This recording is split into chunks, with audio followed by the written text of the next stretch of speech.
Hey everybody, Mia here. Um, I just thought I'd make some quick videos on some personal experiences of mine on how to deal with relationships. Well, I've had a few in my day. If you know me, then you know that. Not all of them were bad. Some of them could have been better. Um, there was a lot of, tension, a lot of emotion, a lot of tears, a lot of conflicts with personality. Well, not all of them were bad, and I'm glad to say that. So, I'm going to give you some tips on how I deal with relationships.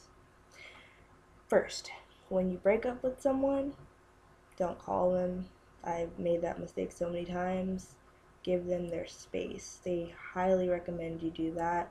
Um, Especially if you still harbor feelings for your ex, you don't want to give them the sign of being desperate or needy. Step two, stay off of Facebook.com. Trust me, that's the one way to get all of your city, all of your state involved in your complications in your relationship, and you really don't want that. I highly advise, if you need someone to talk to, call a friend, email them, text them something. Just try not to post it on Facebook like I did a lot. Even if it was just like, oh, this person made me mad today. I can't stand them. They're terrible. Then everybody will start jumping in your business, especially when you really didn't want it that big. And it can cause problems, especially if you plan on getting back with your ex. Step three, try to keep third parties to a minimum. And when I mean a minimum, I mean about 0%. Don't really have your family like all in your business, cousins, nieces, nephews, sisters, brothers, mom, dad. They all want to make sure that you're okay. Whoever's in the party, doesn't matter if they were right or wrong, they want to make sure everybody was okay mutually. And you really don't want to get everybody involved because, especially if it was abusive, you don't want them to have to include the court system or the law, or especially when you guys are trying to work things out. Of course, don't be in an abusive relationship like I was, um, but just try to keep third parties to a minimum. I understand a lot of people have cousins around their ages and everything. That's awesome, but sometimes it's not all for the best to have that. Step four, I think we're on step four. Step four, try to find reasons why things didn't work out between you and the person that you're with. Um, and reflect, try to see what maybe you did as an error or a mistake in your relationship because it's not all one-sided. um, I don't condone cheating. Cheating is not the way to go. If you don't have feelings for that person, you should just tell them. Try to be as honest and open as you can, even if it may hurt. um, just try to work, try to think about the pros and cons of the relationship. Did we argue a lot? Did we yell at each other? Did we cry? Were there a lot of happy times? How did we act around our friends versus around each other? um, you just really have to keep those factors in mind. um, Step five, think about the pros. Like I mentioned, the pros and cons. Think about what made you guys laugh, what connected you guys in the first place. Is there still some of that there? um, Try to reminisce on good things, even if it means moving on. Try to look at the good parts of it. Don't hate that person, but don't forget either. um, if things do work out for you, which that's great and awesome, I wish you all the best. I just really hope that everything goes well in your favor. um, Try not to dwell on the past. Whatever happened in the past is in the past, especially if you're trying to get back with them. They don't want to hear what they did wrong, that they cheated, that they did this, that they did that. That's in the past. A new relationship is supposed to be new and uplifting and more positive. When you bring up old things, it kind of takes away from trying to move on and be happy. And if things don't work out between you two, then there's always that one person out there. You just haven't found them yet, or they haven't found you. Keep your guard up, but don't give up on love. Love is out there. Um, I've had it, and you know, little mistakes caused it to be ruined, and I'm still trying to recuperate from that. Um, the biggest thing is whoever I'm with, I want to see them happy, and whether that be with me, not with me, I want them to be happy either way, and I wouldn't want them to feel like they're trapped or smothered or they can't speak their mind. And I believe we're on step 7. Step 7, give them breathing room. If, for instance, your boyfriend or girlfriend says, I need some space, don't ask, well, how much space? Do you want me to stand over there? No, you have to literally give them that time to think.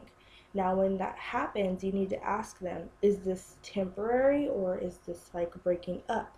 Because that's a big deal too. A lot of people tend to say, I need my personal space. Um, we need to take a break. We need to see other people. That could be misconstrued as we're done. And then if somebody dates somebody else, it's a problem. So that should be very well expressed.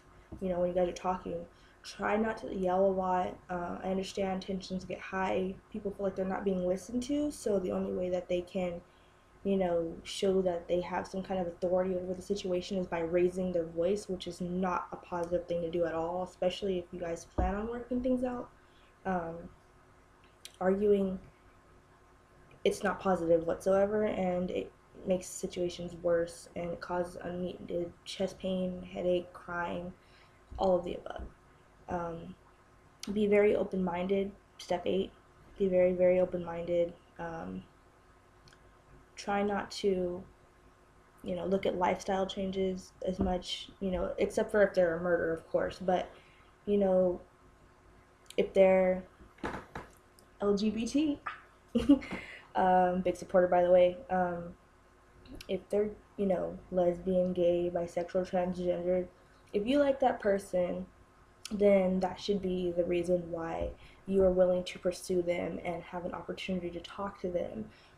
Do not use their lifestyle choices as a way to mimic them or make them feel less than themselves. Find the reasons why you fell in love with them for that reason. Have a friend who is transgendered. I have a transgender friend, and she thought I would hate her for being transgendered. And I said, you were my friend yesterday, you were my friend last night, you were my friend this morning. There should be no reason why anybody should judge anybody. I believe God created everybody equally, and we all have a purpose. Whatever suits you, suits you. Um, that's your preference, and if you're happy, you're happy. As long as I get the same respect, and I will give it to you too, tenfold.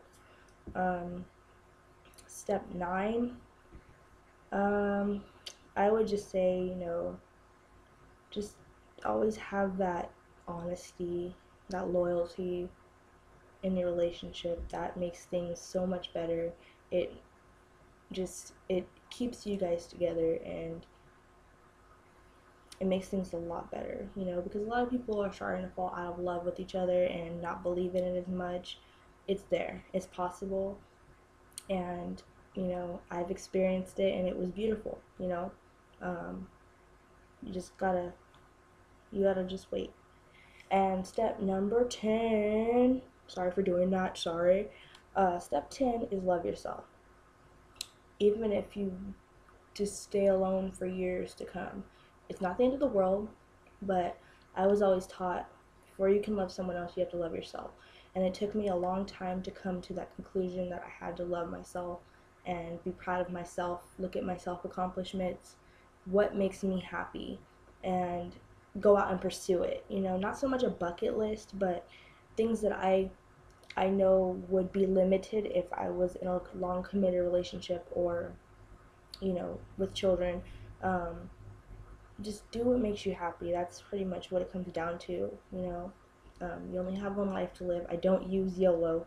You only have one life to live, and just try to take it to the fullest. So that's my spiel. And I'm gonna try to post more videos. The first one I posted, so give me some feedback. Let me know what you thought about it, and hopefully I helped you guys out. Alrighty, talk to you later. Bye.